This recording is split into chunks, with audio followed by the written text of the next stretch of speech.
Masonic moon.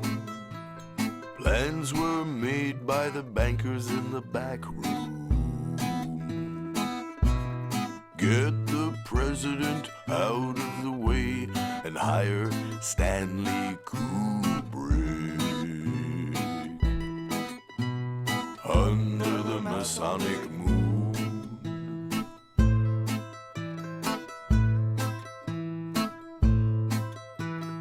Under the Masonic moon. Everyone hoped that the boys would come home soon.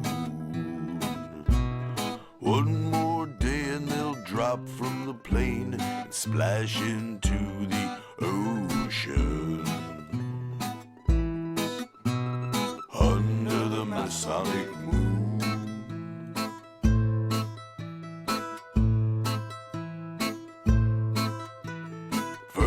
Von Braun and his conspirators got a free ride to the States. They turned Nazi into Nassau. They just couldn't wait.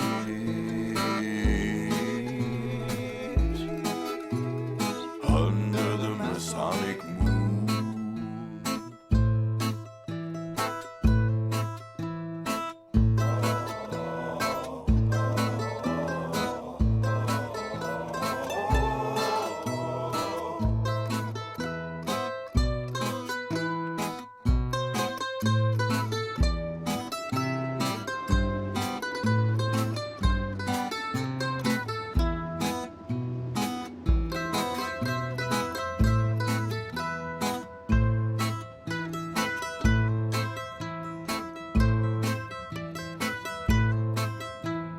Under the Masonic moon. Plans were made by the bankers in the back room. The owl sees into the night, and the secret will never be told.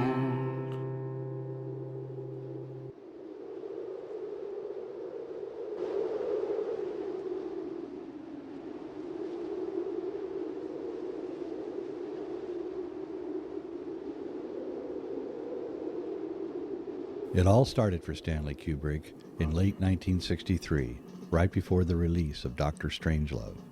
This Cold War black comedy took the stuffings out of all things that America held sacred. With this one film, Stanley Kubrick rose up to the heights of his filmmaking abilities.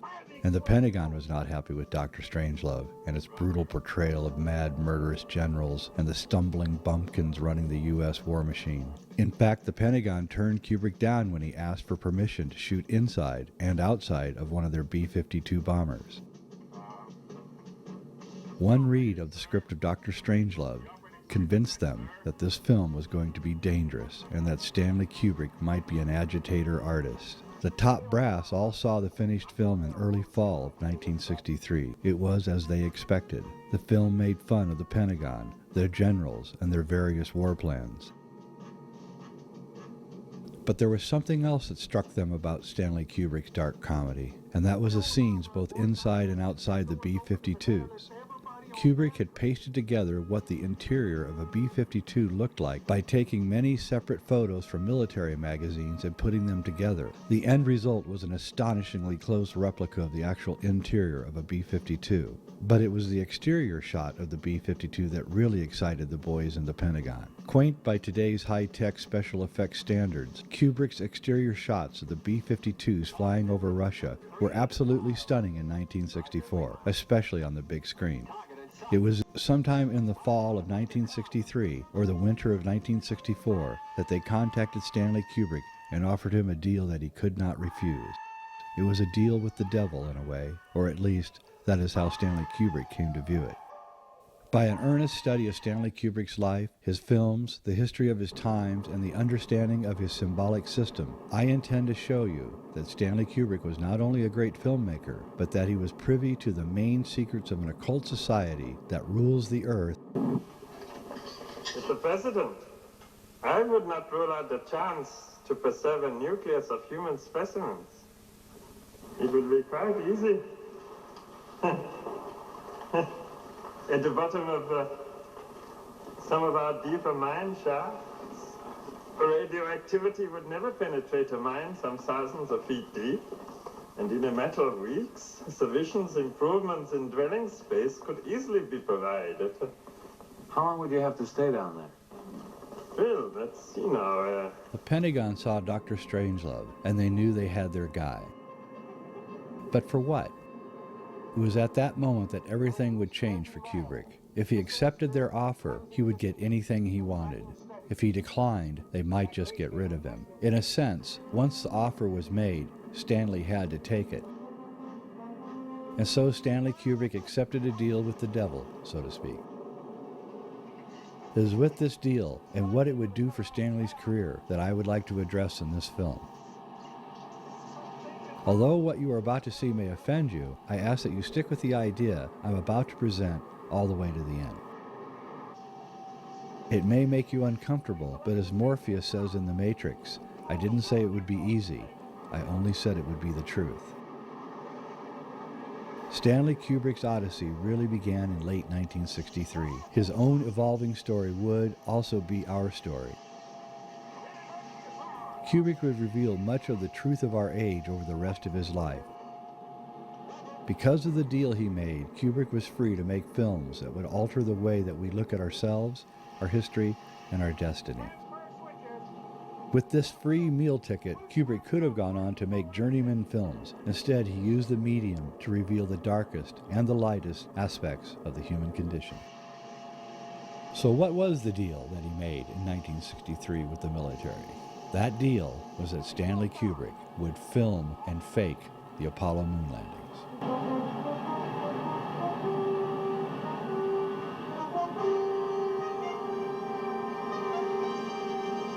It has now been 40 years since the fabled moon landings by NASA and the Apollo gang. When it comes to the subject of the moon landings, people tend to fall into two belief groups. First group, by far the bigger of the two groups, accepts the fact that NASA successfully landed on the moon 6 times and that 12 human beings have actually walked on the surface of the moon. The second group, though far smaller, is more vocal about their beliefs. This group says that we never went to the moon and that the entire thing was faked. I would like to present a third position on this issue. This third point of view falls somewhere between these two assertions. This third position postulates that humans did go to the moon, but what we saw on TV and in photographs was completely faked. Furthermore, this third position reveals that Stanley Kubrick is the genius who directed the hoaxed landings. In some ways, NASA's position was understandable. We were in the middle of a Cold War with the Soviet Union. Did we really want to show the Russians what we had? In fall 1963, Stanley Kubrick had just finished Dr. Strangelove and was looking to do a science fiction film. Someone in NASA, or the Pentagon, saw what Kubrick had done in Dr. Strangelove with the B-52s, and admiring his artfulness, designated Kubrick as the person best qualified to direct the Apollo moon landings. If he could do that well on a limited budget, what could he do on an unlimited budget? No one knows how the powers that be convinced Kubrick to direct the Apollo landings. Maybe they had compromised Kubrick in some way. Kubrick also had a reputation for being a notoriously nasty negotiator. It would have been interesting to have been a fly on the wall during the negotiations between Kubrick and the Pentagon. In the end, it looks like Kubrick faked the moon landings in return for 2 things. The first was a virtually unlimited budget to make his ultimate science fiction film, 2001: A Space Odyssey, and the second was that he would be able to make any film he wanted, with no oversight from anyone, for the rest of his life.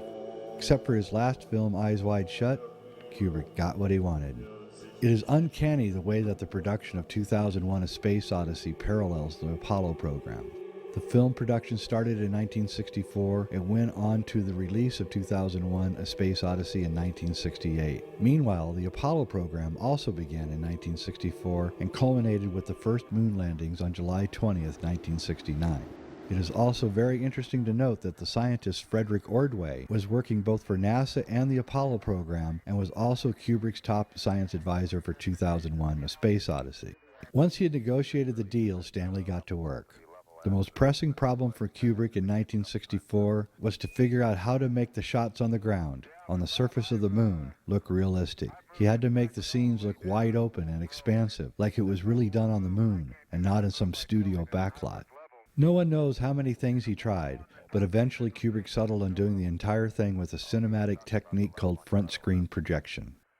It is in the use of this cinematic technique that the fingerprints of Kubrick can be seen all over the NASA Apollo photographic and video material. Can't get it to move to the other side of the fluid. Keep working. That thing shouldn't fail. But what is front screen projection? Kubrick did not invent the process, but there is no doubt that he perfected it. Front screen projection is a cinematic device that allows scenes to be projected behind the actors so that it appears in the camera as if the actors are moving around on the set provided by the front screen projection. The process came into fruition when the 3M company invented a material called Scotchlite. This was a screen material that was made up of hundreds of thousands of tiny glass beads. These beads were highly reflective. In the front screen projection process, the Scotchlite screen would be placed at the back of the soundstage. The plane of the camera lens and the Scotchlite screen had to be exactly 90 degrees apart. A projector would project the scene onto the Scotchlite screen through a mirror, and the light would go through a beam splitter which would pass the light into the camera. An actor could stand in front of the Scotchlite screen and he would appear to be inside the projection. Today, Hollywood's magicians use green screens and computers for special effects, and so the front screen projection system has gone the way of the adding machine and the Model T. But for its time, especially in the 1960s, nothing worked better than front screen projection for that realistic look that would be needed both for the 8-man scenes in 2001: A Space Odyssey and the faked Apollo moon landings. To see how front screen projection looks on the screen, let's examine the 8-man scenes at the beginning of Kubrick's film 2001: A Space Odyssey. One has to remember that the early scenes in 2001 with the actors in ape costumes were all done on a sound stage. None of what you were seeing in the 8-man scenes at the beginning of 2001 was actually shot outside. The scenes that surround the 8 men in 2001 are actually slides of a desert being projected onto the Scotchlite screen standing at the rear of the set. In order to create these desert backgrounds, Kubrick sent a photographic team to Spain to shoot 8x10 Ektachrome slides. These slides were then projected via the front screen projection system onto the Scotchlite screen. The actors in ape costumes stood in front of the screen, acting out the script. If you watch 2001 on DVD, you can actually see the seams of the screen, occasionally behind the gyrating apes. Kubrick was doing front screen projection on such a huge and grand fashion that the technicians were forced to sew together many screens of Scotchlite so that Kubrick could create the vastness needed for the ape scenes to be believable. In this scene, taken from an early scene in 2001, you can see the seams in the blue sky if you look closely. This next image is one that I have processed through a graphics program. In this processing, I have increased the gamma and increased the contrast. Now we can clearly see the seams and the stitching of the Scotchlite front projection screen in the sky. To get the perspective correct, one has to realize that the Scotchlite screen is right behind the rocky outcropping set, which was built on a soundstage. The lines on the screen are the flaws in the Scotchlite screen. These flaws in the screen give the sky a peculiar geometry when the image is properly processed to reveal the front projection Scotchlite screen. Let's show another example. Here is a scene from the waterhole scene from 2001. This is the same image, but again with the gamma and contrast increased. While watching 2001, with the scenes of the 8 men, one can begin to see the telltale fingerprints that always reveal when the front projection screen system is used. It should be emphasized that the sets that surround the 8 men in the movie are real. Those are real rocks, whether paper mache or real, that surround the 8 men. But behind the fabricated rocks on the set, the desert scene is being projected via the front screen projector. One of the ways that you can tell the front screen system is being used is that the bottom horizon line between the actual set and the background Scotchlite screen has to be blocked. Kubrick strategically located rocks and other things near the bottom of the scene in order to hide the projection screen. In other words, the camera and the viewers would see the bottom of the background projection screen if it were not blocked in some fashion. As part of the trick, it becomes necessary to place things in between the screen and the set to hide the bottom of the screen. I have photoshopped a line differentiating the set and the background Scotchlite front projection screen. Please note how everything is in focus, from the pebbles on the ground in the set to the desert mountains beyond. You will see that hiding the bottom of the Scotch-Light screen is always being done when the front screen projection system is being used in 2001: A Space Odyssey. Hiding the screen is one of the fingerprints. It is evidence of its use. Just like the stage magician who needs the long sleeves of his costume to hide the mechanism of his tricks, so too Kubrick needed to hide the mechanism of his trick behind the carefully placed horizon line between set and screen. Here's another example from 2001. And here is the same image with my Photoshop line separating the set.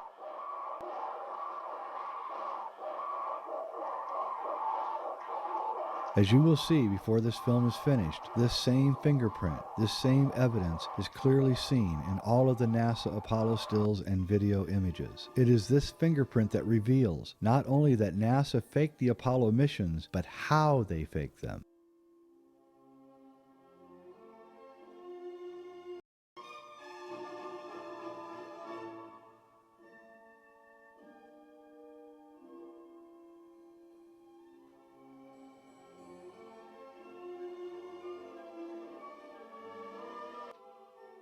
Let's examine a few NASA Apollo images now.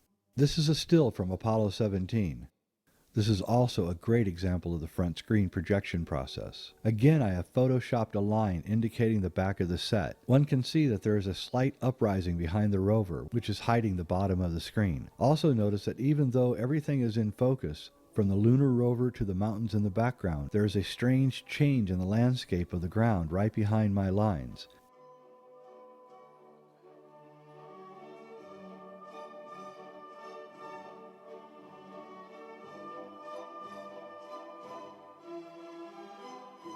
This is because the photo of the mountains being used on the front projection system has a slightly different ground texture than the set. As we go on, we will see that this fingerprint is also consistent throughout the Apollo images. Here's another Apollo image. Now here is my version where I show the line between the set and the screen. Again, notice the texture of the ground changes right behind my line. Now let's go to some more Apollo images. We can see that the same thing occurs here as in the 8-man scenes in 2001. There is always a line separating the set from the screen. Even if you do not see it at first, it will become apparent as one grows more familiar with the front screen projection process and how it is being used to fake the astronauts standing on the lunar surface. Go to any NASA site like www.apolloarchive.com and start looking for yourself. Not all lunar surface shots are using the process. Sometimes the astronauts are just standing on the set with a completely and suspicious black background. The early missions, Apollo 11 and 12, used the front screen projection system only when they had to. But as the missions went on and they had to look better, Kubrick began to perfect the process. Although you can see the front screen projection process on every mission, the seriously revealing images are in the later missions, particularly Apollo 14, 15, 16, and, my favorite, 17. Here are a few from Apollo 17. The astronaut is driving the lunar rover parallel to the screen, and the rover is only 3 or 4 feet away from the Scotchlight. Please note how the tire treads just lead to nowhere. Actually, they are going to the edge of the set. In this one, the astronaut is about 6 feet in front of the Scotchlight screen. Please note how everything is in focus, from the rocks and pebbles close to the camera all the way to the crystal clear mountain behind the astronaut. As we shall see, even that is impossible. Also, please note the other telltale evidence that permeates the Apollo images. There is a stark difference in the ground texture between the set and what is being projected onto the screen. You can almost count the number of small rocks, and the granularity of the ground is clearly seen on the set. But once we get to the screen on the other side of my line, this granularity disappears. This next image is a slick little piece of work. When first viewed, one is sure that they are looking across the vast, unbroken lunar surface from beginning to end. With the Earth rising, it is truly a stunning shot. But sure enough, close examination reveals the set screen line once again. Again, please note the change in the texture of the ground immediately on each side of the line. The little pebbles and dust just seem to disappear behind my line. Former NASA consultant Richard Hoagland has examined many of the photos of the Apollo landings. Examining the photographic record of the Apollo missions and processing Apollo images through various graphic programs, Hoagland has discovered geometries in the sky surrounding the astronauts on the moon. Extraordinary. I mean, mind-blowing extraordinary. This is a close-up. We see the hills. We see just hints that something is not quite right in the sky. And when you scan it and simply turn up the gain, turn up the brightness, there, all over the sky, is a stunning set of geometry. Glass-like, semi-transparent, scattering geometry, scattering blue light, which tells us that it must be fine particles, fine stuff, very micron size, with various imperfections, holes, sparkles, the whole 9 yards. This is what Ken caught them painting out in the LRL, because everyone knows you can't see stars from the moon. The bright things were not stars. They were shining bits of glass scattering sunlight, recorded by these primitive, by today's standards, Hasselblad cameras on 35 millimeter Ektachrome film. Starting with this image, we then did sectionals, and we found that as you zoomed in, you got more and more detail in this supposedly black sky above the moon. Remember, it's a vacuum, no atmosphere. There should be nothing here. It should be pitch black. That, again, is why they were painting it out. This all fits together awfully, awfully well, and I use the term awfully with full knowledge.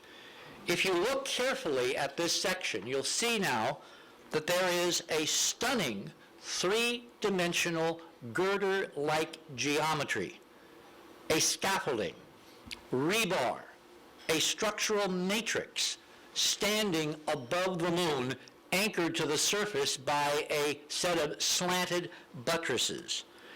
The geometry is perfect, meaning it absolutely is consistent with what constructional techniques would be there if you had built something miles high above the current surface of the moon. If you look in close-up, you'll see in the buttresses there are layers of detail. This again is, to me, stunning, amazing, stunning quality, because we had not had access to anything approaching this low generation from the Apollo negatives. He postulates that these geometries are evidence of some kind of gigantic glass-like structures behind, above, and surrounding the astronauts as they stand on the lunar surface.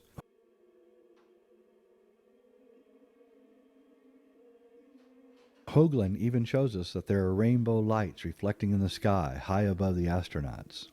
Many people, especially in NASA, have attacked Hoagland for these interpretations. Yet no matter how much they attack Hoagland, they can never explain what it is that he's finding on these Apollo images.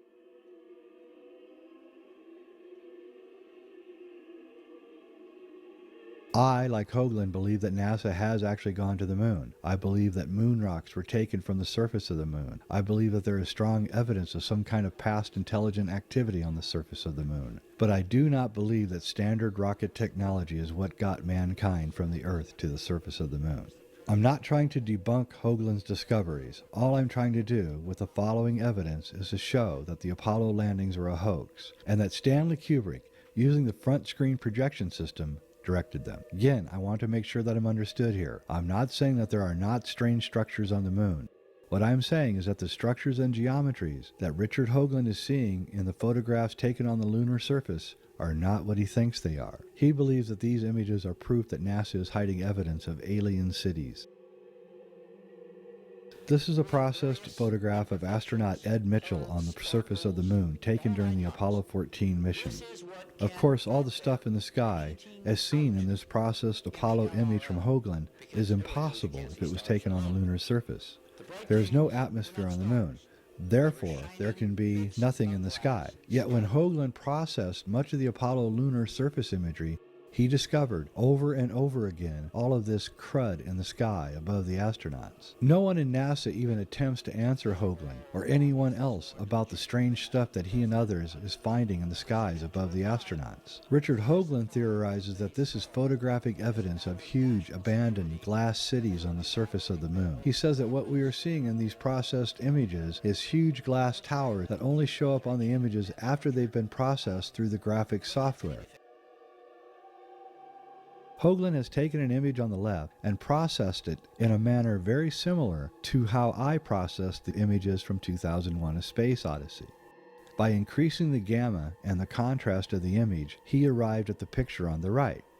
Hoagland interprets the image on the right as proof of giant glass structures behind the astronaut, and for that matter, all over the surface of the moon. What Hoagland is really seeing, though, is the imperfections of the background Scotch-Light screen that Kubrick used to create the lunar backgrounds. These imperfections can also be found in the desert backgrounds in the ape scenes in 2001, as I've shown. Looking north in the Taurus Littrow, here's supposedly a mountain, here's a bigger mountain. Look at the sky up above. And in the sky you will see this inset, and in the inset there is this incredible rainbow. What Hoagland and the above image reveals is the texture and geometry of the Scotch-Light screen. Because of the vastness of the set, because he needed it to look like it was not done on a soundstage, Kubrick had to sew several Scotch-Light screens together. It was only when he had created a large enough Scotch-Light screen was he then able to get a large enough background image that would look expansive enough to appear to be the surface of the moon or a desert 4 million years ago. The same process that created the desert backgrounds in 2001 is the same process that created the lunar mountain background for the Apollo missions.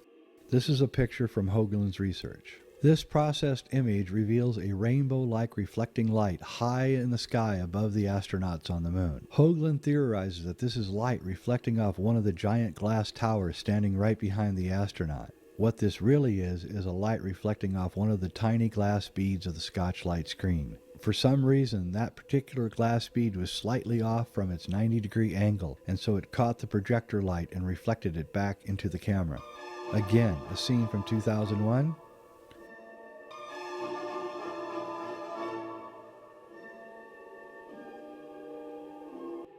And now one of Hoagland's processed Apollo shots. It is pretty clear that Hoagland's geometries are really the patterns and flaws of the stitches in the Scotch-Light screen. Furthermore, if you look in the background, here's another one of these amazing glass prismatic dispersions captured behind Schmidt. And the overview is this. Here's the wide angle. There's this incredible color, which cannot exist. It is identical in principle to this. This is a shot of the Golden Gate looking toward the east with the sun setting in the west, ergo the name Golden Gate. This is atmosphere scattering red, green, blue. It's basically the atmosphere acting like a movie screen. But there's more. One of the many things that many researchers have discovered about the Apollo footage is that if you slightly speed up the footage of the astronauts walking around on the lunar surface, they appear to be doing their business in normal speed, like they are on Earth. It is apparent that the footage has been shot in slow motion to give the effect of a low-gravity situation. It seems odd that one would move slower in a low-gravity environment because the low gravity would cause even less resistance, not more. In the scenes in 2001, near the beginning, we see the people on the ship and on the lunar surface also moving in a slightly slow-motion manner. Again, this doesn't make a lot of sense in a real-life situation. If anything, they should be moving faster than on Earth because there's less gravity. But showing astronauts moving normally really causes the action to look unreal and staged. So Kubrick decided to shoot the moon scenes both in 2001 and in the Apollo landings in slow motion to make it more convincing. In a way, we were being set up by the film 2001 to accept the odd slow motion in the Apollo scenes. This may have been one of the reasons to release 2001 a year before the Apollo 11 landing. By creating a slow motion environment in 2001, the audience would then accept the slow motion environment being portrayed in the Apollo footage. There is one thing that I'm sure of. Some part of Stanley Kubrick wanted everyone to know what he had done, and that is why he left behind clues that would explain who did it and how. But also we can see that Kubrick used the faking of the Apollo moon missions as an opportunity to make one great film. Because he had negotiated a deal where no one would be given oversight on the film, Kubrick was allowed to make whatever movie he desired. Knowing that no one would object to his anti-Hollywood methods, he created the first abstract feature film, the first intellectual movie, and the greatest work of art in the 20th century. And I'm talking about 2001: A Space Odyssey.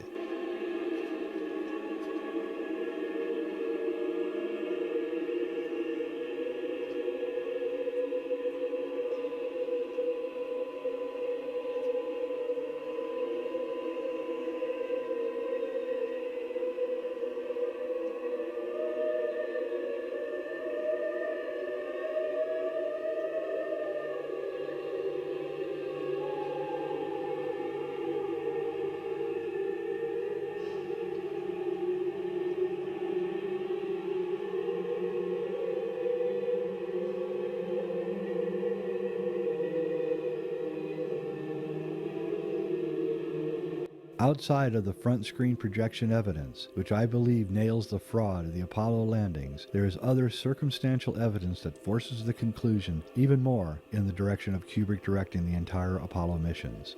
For instance, in the original release of 2001, there were many credits thanking NASA and many of the aerospace companies that worked with NASA on the moon landings. These credits have long been removed from all subsequent releases of 2001. For those of us old enough to remember, in the original credits, Kubrick thanks a vast array of military and space corporations for their help in the production. Are these the same corporations that supposedly helped NASA get the astronauts to the moon? One has to wonder, what kind of help did they give Stanley, and for what price?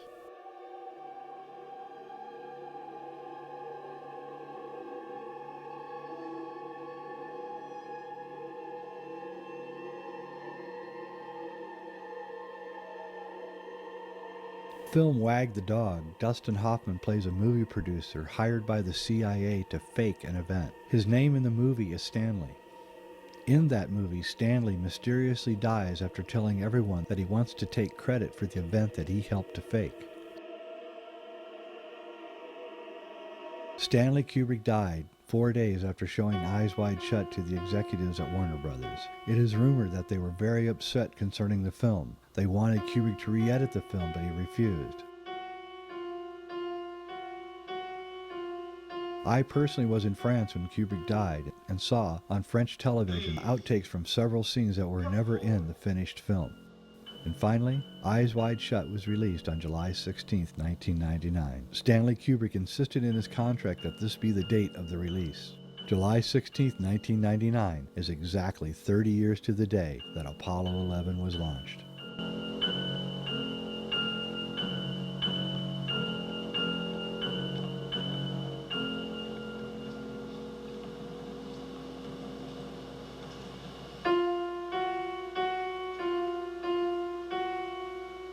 May I have the password, please? Fidelio. That's right, sir. That is the password for admittance.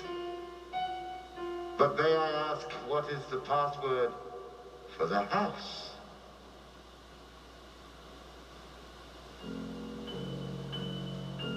The password for the house. Yes?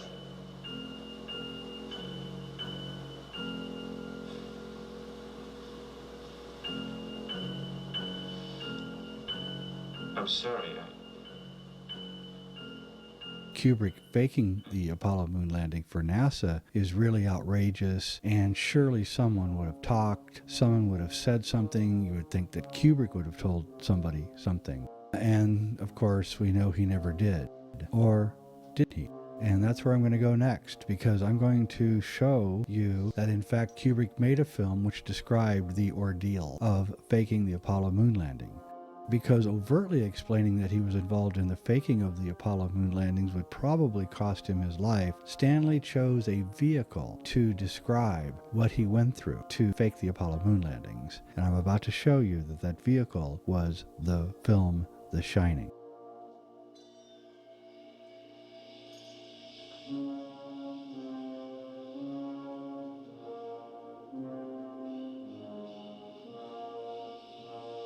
The Shining is surely Stanley Kubrick's most misunderstood masterpiece. I use the word masterpiece guardedly because I've never really thought that The Shining was a very good film.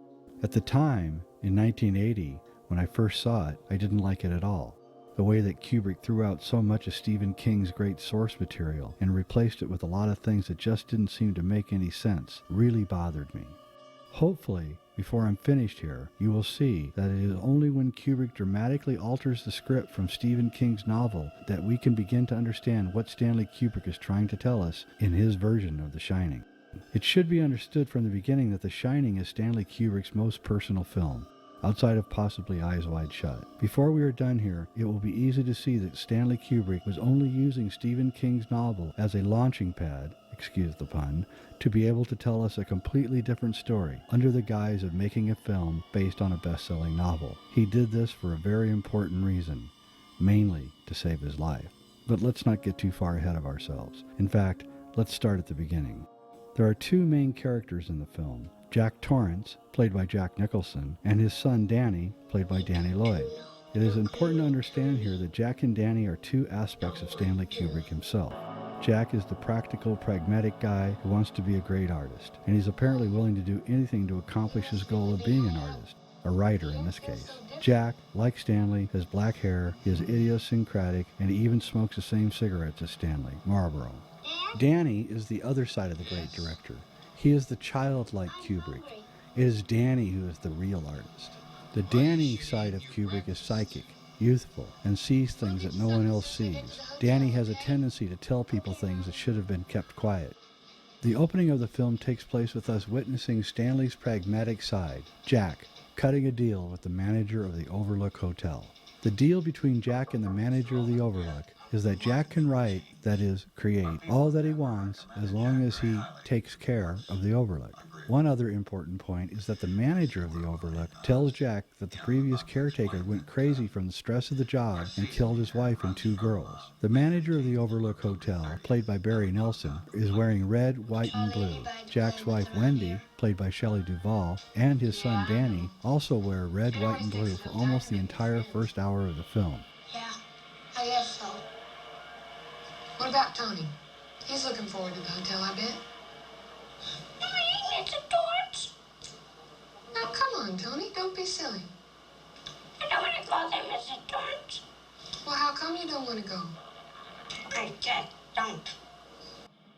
In this symbolic interpretation, the Overlook Hotel is America. It was built, just like the manager says, on the graves of Indians. Even when walking on the floor of the Overlook Hotel, one finds themselves trampling over various Native American symbols. The Overlook Hotel is America. Like America, the Overlook Hotel is new and shiny. It is ostentatious, corny, and architecturally boring. As the manager tells Wendy, all of the best people stayed here. Lots of movie stars. Royalty? All the best people. But there is something very deep happening. Kubrick brushed shoulders with the elite of the world. He knows what's going on, and he's using this movie to tell us. We begin to understand Kubrick's story from his use of symbols. As I like to say, if a picture is worth 1,000 words, then a symbol is worth 1,000 pictures. For it will be through the use of symbol that the real story of The Shining can be revealed.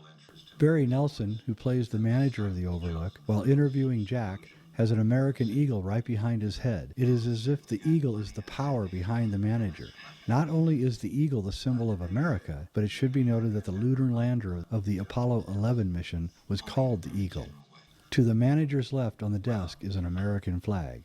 Symbolically, the manager is the face of the government of the United States. Jack has cut this deal with the government to be the caretaker of the hotel.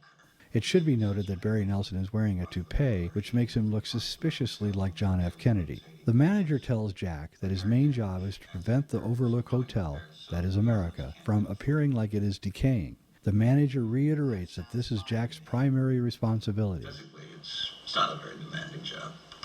The only thing that can get a bit trying up here during the winter is a tremendous sense of isolation. On their first day in the hotel, Danny has a vision of the previous caretaker's daughters, and he sees that they are twins. The previous caretaker's daughters were not twins in the Stephen King novel. This discrepancy between the book and the film will grow in importance as we continue. Jack, Danny, and Wendy also meet Dick Halloran, who is the cook for the Overlook. He befriends Danny, and it is through him that Danny discovers that he is not alone when it comes to psychic ability. Dick warns Danny to stay away from room 237. Jack, Wendy, and Danny have now fully moved into the hotel. There's a long, cold winter ahead of them. At first, Jack loves the hotel, but he is having problems with his writing. Also, he cannot sleep. Meanwhile, Wendy and Danny are having fun. Jack is not writing. Instead, he is throwing a tennis ball at the wall in the room where his typewriter sits. On the wall, which is being struck by the tennis ball, is a Native American artistic motif that looks suspiciously like a group of rockets about to be launched. Finally, Jack throws the ball away and it disappears into the darkness of the hotel.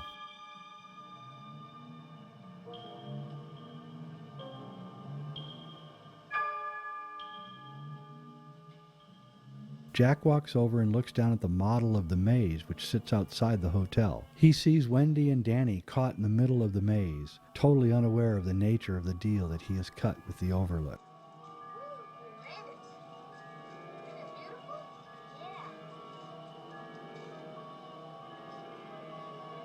When Shelley Duvall and Danny are running towards the maze, Shelley says, "The loser has to keep America clean." Loser has to keep America clean. Remember, Jack's job is to keep the Overlook looking like it's new, even though it's not. The Overlook is America. The loser has to keep America clean. An average of 20 feet of snow during the winter, and there's no way to... A cold winter storm is now blown over the hotel. The storm is a symbol of the Cold War between Russia and the United States. Of course, the Cold War is also one of the driving forces for the entire reason for faking the moon landings. We were living in a very dangerous world, and it was shrewd to hide our advanced technology from the Russians. This is one of the reasons for the bears that are seen all over The Shining. The Russian bear, in its competition for the race to the moon, was a driving force behind having to fake the Apollo moon landings. Jack, his family, and the Overlook Hotel are trapped in the cold, just as America was trapped in the Cold War with Russia. The stuffed bears seen throughout the film are symbolically representing the Soviet Union's empire, but there are other explanations for these bears, and we'll get to them later. Symbolically, the bears seen through the film are also the representation of the pressure that the Russians put on the USA to get to the moon. Because he hides. Where does he go? To my stomach. Does Tony ever tell you to do things? I don't want to talk about Tony anymore.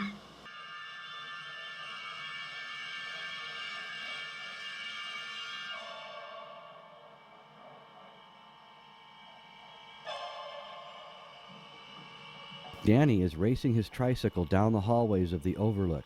Suddenly he stops and sees the twin girls at the end of the hallway. In unison, they say to Danny, "Come play with us, Danny, forever and ever." Come and play with us, Danny.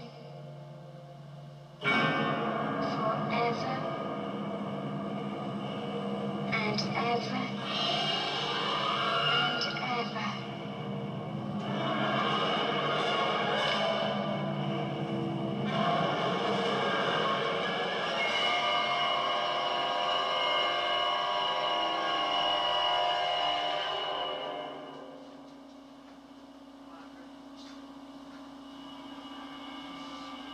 At this point in the film, we graphically discover the nature of the deal that Jack really has cut with the manager of the Overlook. It is the most crucial scene in the film. Danny is in a hallway playing with his trucks. Please note that the carpet has these strange hexagonal patterns in them with a long line in front of the hexagonal pattern. Now look at these pictures of Launch Pad 39 at Cape Canaveral and see that their launch pads look very similar to the patterns on the carpet that Danny is playing on. Also, please note that Danny is playing with trucks, and it looks almost as if the trucks and everything are on the launch pad surrounding the rocket. But where is the rocket?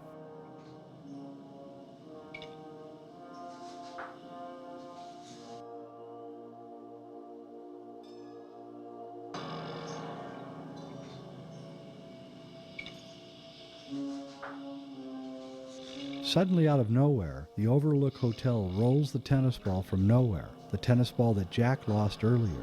It is a gesture, and the gesture says, "Wanna play?" Mystified by where the ball came from, Danny stands up, and the audience finally sees what the nature of the secret project is really about. As Danny stands up, the answer is revealed in an instant. Danny is wearing a sweater with a crudely sewn rocket pictured on the front. Above the rocket, clearly seen on Danny's sweater, are the words, Apollo 11. The audience watching the film literally sees the launch of Apollo 11 right before their eyes as Danny rises up from the floor. It isn't the real launch of Apollo 11. It is, of course, the symbolic launching of Apollo 11. In other words, it isn't real. What happens next is crucial to understanding everything else that happens in this film. Danny, bewildered, walks down the hallway. He sees that room 237, the room that Halloran warned him about, has a key in the lock and the door is wide open. It is important to note that the room in question was number 217 in the Stephen King version of The Shining. For reasons unknown, Kubrick changed it to 237. Those unknown reasons are about to become known.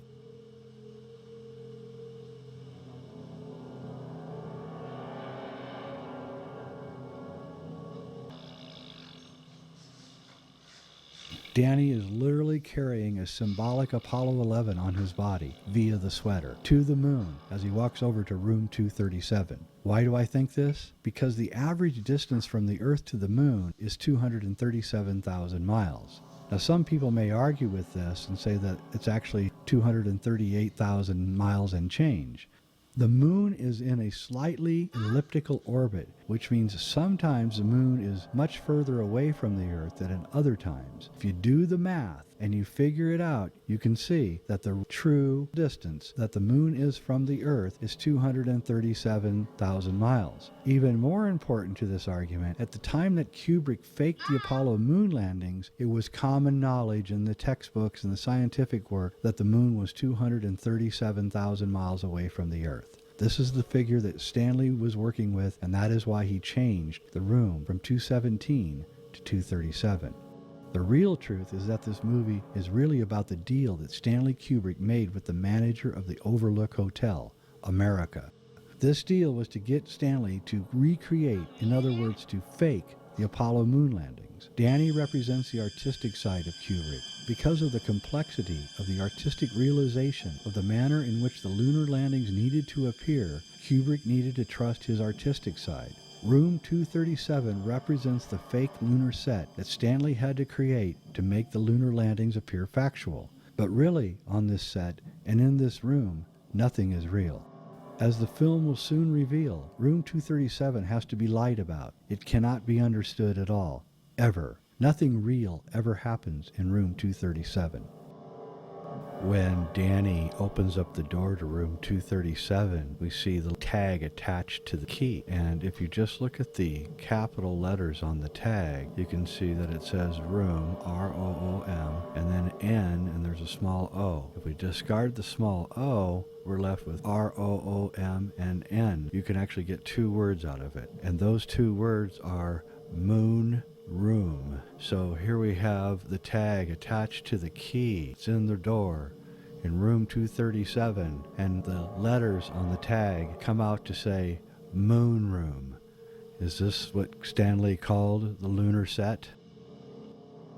In the next scene, Jack has a bad dream while he is working. He tells Wendy that in his dream he has killed Wendy and Danny. I killed you with Danny.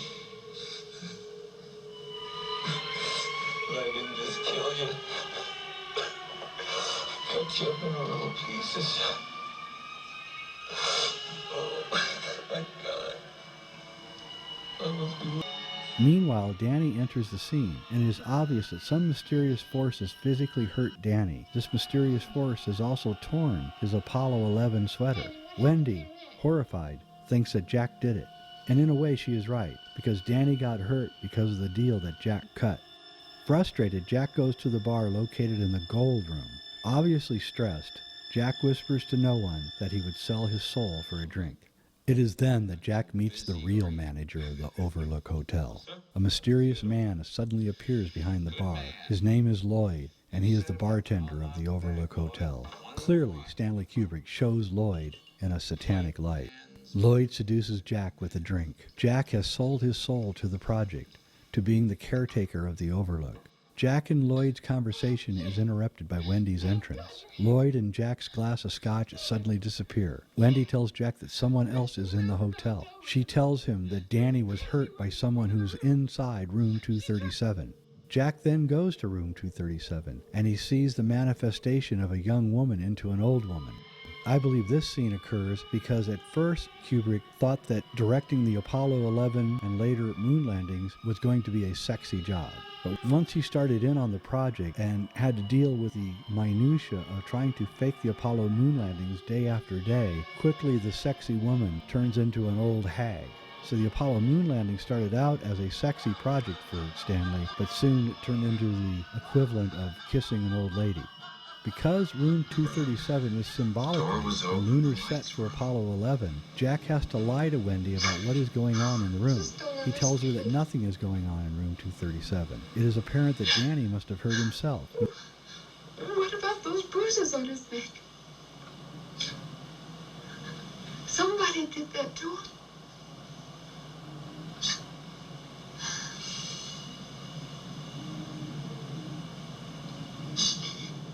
I think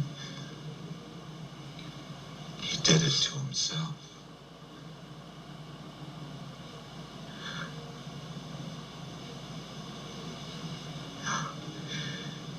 That's not possible.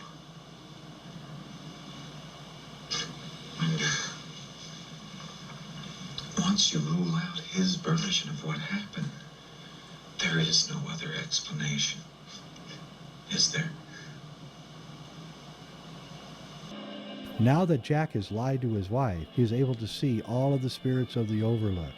Some of the best people stayed here. The secret group that rules the Overlook can finally be seen by Jack, Kubrick. He has been let into their posh society.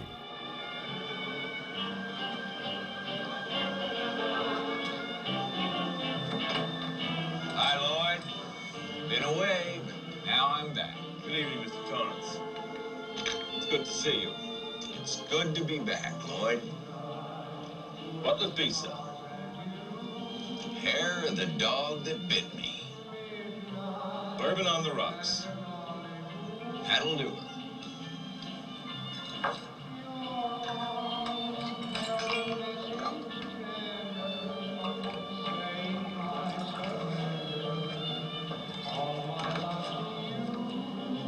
No charge to you, Mr. Torrance. No charge? Your money's no good here.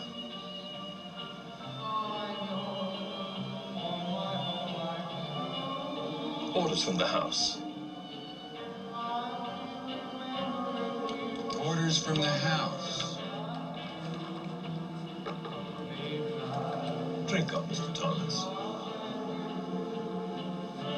I'm the kind of man likes to know who's buying their drinks, Lloyd.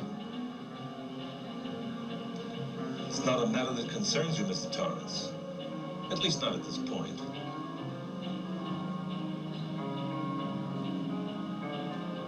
Anything you say, Lloyd. Anything you say. But at the party of rich people, Jack gets a drink spilled on him by the waiter, who turns out to be the previous caretaker who killed his twin daughters. In this, we discover something profound. Although it looks like he, Jack, has been accepted into the secret high society, he is still just a servant. Jack will end up as a waiter or a janitor, just like Grady, the previous caretaker, has ended up as a waiter. But Mr. Grady, who denies that he was the previous caretaker, tells Jack that Danny is informing someone about the secret Apollo hoax. I'm sorry to differ with you, sir. But you are the caretaker. You've always been the caretaker. I should know, sir. I've always been here.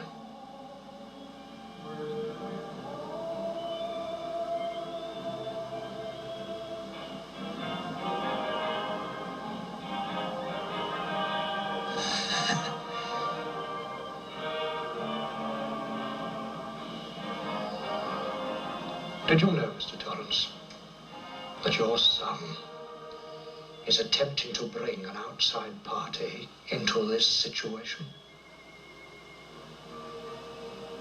Did you know that?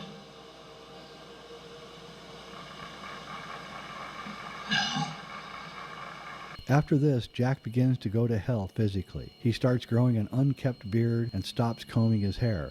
Two things that Stanley Kubrick was known for doing, or not doing, himself. Now Jack is looking a lot like Stanley Kubrick, especially as he began to appear under the stress of the twin productions going on at once. 1, 2001: A Space Odyssey, and 2, faking the Apollo 11 landings. It should also be noted that Jack and Stanley are about the same age and they have the same hair color. Early 2001 A Space Odyssey production photos show a youthful and unbearded Kubrick with combed hair, looking quite handsome. But photos taken 4 years later, near the end of the production of 2001 A Space Odyssey, show that Kubrick was a physical wreck. The de-evolution of Stanley Kubrick's appearance during the production of 2001 A Space Odyssey is disturbingly close to Jack Nicholson's appearance in The Shining.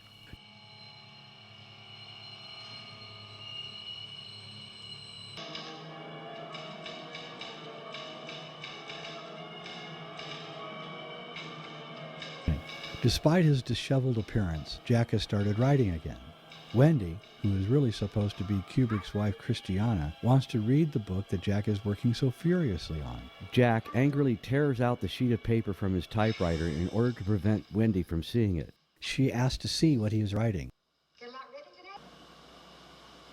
Jack is surprised by her entrance into the room where he does his writing. Angrily, he rejects her. He tells her to stay out of the room where he is writing. Come on, hon. Don't be so grouchy. I'm not being grouchy. I just want to finish my work. Okay, I understand. I'll come back later on with a couple of sandwiches for you, and maybe you'll let me read something then. Wendy, let me explain something to you. Whenever you come in here and interrupt me, you're breaking my concentration. You're distracting me. And it will then take me time to get back to where I was. Understand? Yeah. Fine. And we're gonna make a new rule. Whenever I'm in here, you hear me typing. Whether you don't hear me typing, what the fuck you hear me doing in here, when I'm in here, that means that I am working. That means don't come in. How do you think you can handle that? Yeah. Fine. Why don't you start right now and get the fuck out of here? After he is done telling her to stay out of the room, he goes back to the typewriter. But now it has somehow put a new page into the typewriter. Jack is not surprised that the typewriter has a new page in it and goes back to writing. Is this a continuity error? Hardly. Kubrick is clearly showing us that whatever Jack is writing must be hidden from his wife. But more importantly, he is saying that the Overlook Hotel itself, that is America, which is feeding the paper into Jack's typewriter. Kubrick succinctly shows us that it is not Jack who is in charge of this thing. It is the Overlook.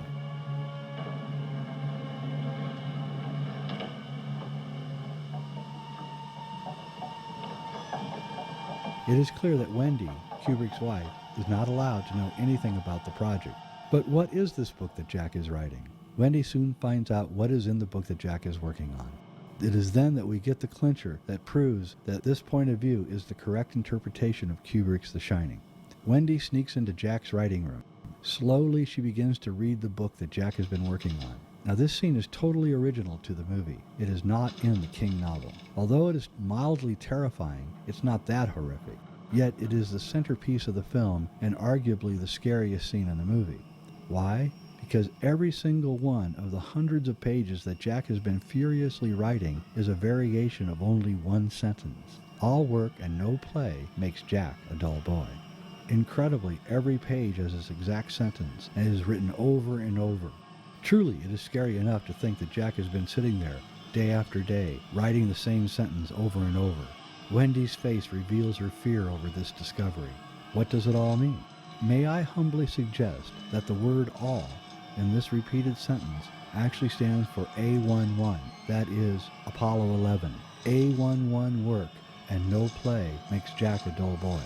May I suggest that the nickname or code name for the faking of the Apollo moon missions was A11.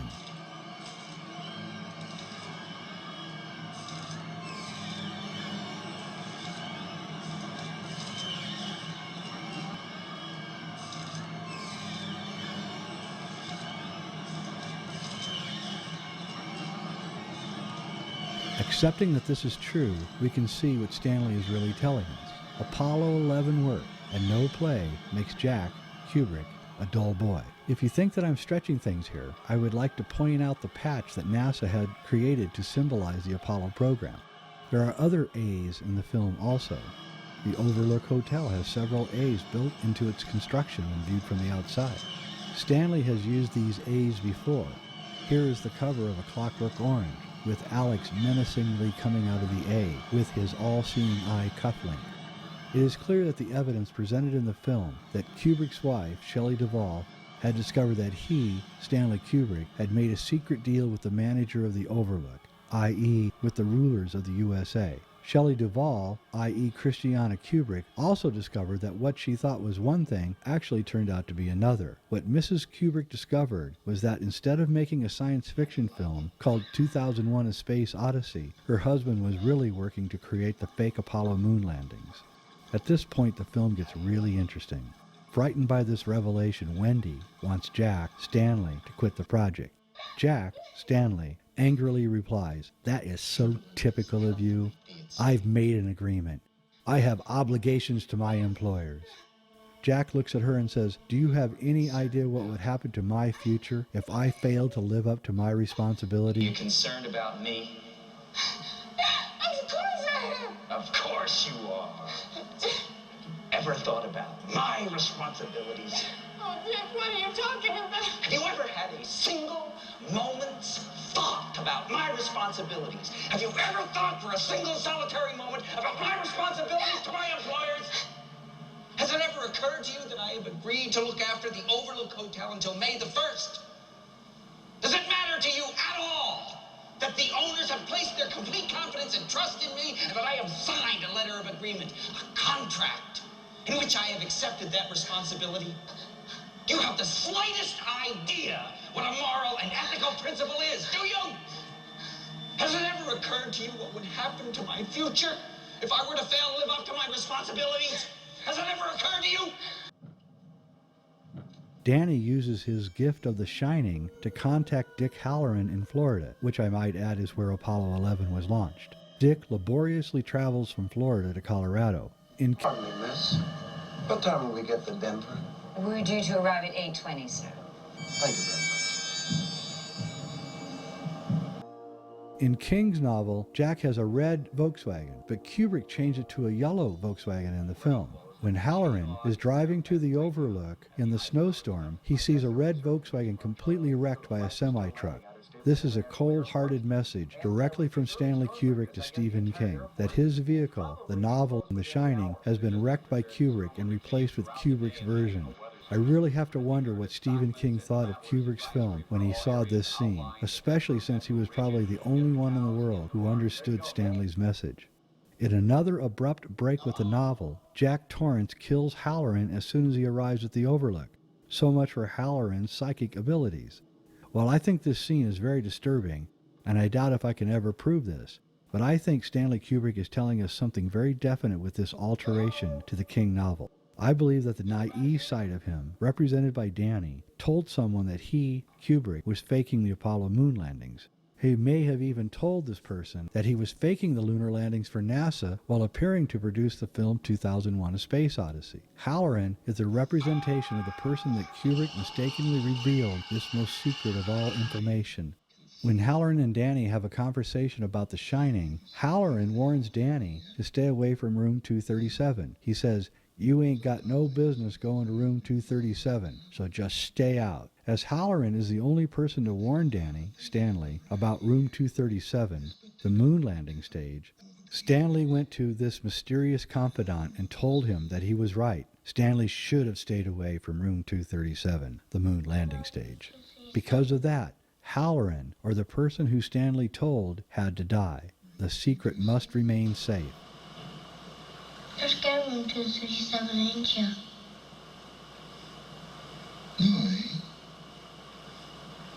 Mr. Halloran, what is in room 237? Nothing. There ain't nothing in room 237. But you ain't got no business going in there anyway. So stay out. This also explains why Kubrick had to hide all of this crucial information inside the construct of the King novel. Kubrick wanted the story to get out, but he was also afraid for his life. Kubrick had to fake the making of the Stephen King novel so that he could reveal that he was involved in faking the moon landings. The truth is that The Shining is the story of how Stanley Kubrick cut a deal with the U.S. government to fake the Apollo moon landings. It is also the story of how Kubrick may have accidentally told someone what he had done and how that person had to be killed. The Shining is also the story of how faking the moon landings almost sacrificed his relationship with his wife. Finally, it is the story of how Stanley Kubrick barely escaped alive. The Shining is the story of how a part of Stanley Kubrick was killed by the agreement that he made with the U.S. government to become the caretaker of a project called A11 or Apollo 11. It is also the history of NASA. This explains why the previous caretaker was so pressured and stressed that he had to kill his twin daughters. Why? Because the previous NASA missions before Apollo were named Gemini. The Gemini are twins. This is why Kubrick switched the girls from just being sisters to being twins. At 1 hour and 55 minutes into the film, Jack wakes up in the pantry surrounded by boxes that say 39,000. Apollo 11 took off from launch pad 39. Other boxes say Golden Ray, which is what comes from Apollo, the sun god.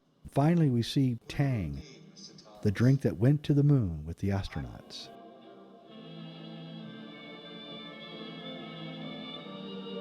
And finally, the ending shot of The Shining has Jack at a 4th of July party in 1921. In his right hand, he is holding a secret note. There is also a gentleman behind Jack who is trying to stop him from showing us this secret note. What is in this secret note? You have just found out.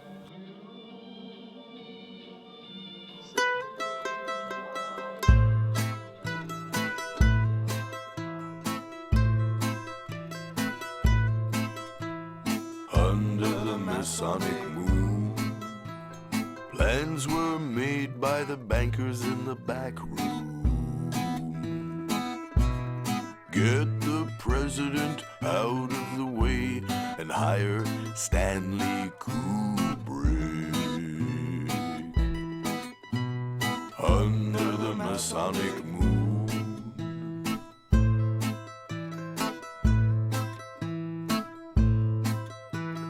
under the Masonic moon, everyone hoped that the boys would come home soon. One more day and they'll drop from the plane and splash into the ocean. Under the Masonic moon,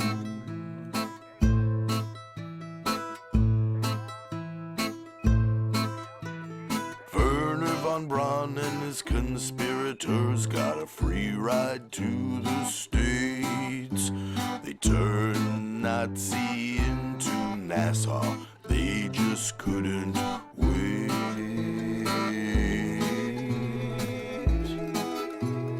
Under the Masonic moon,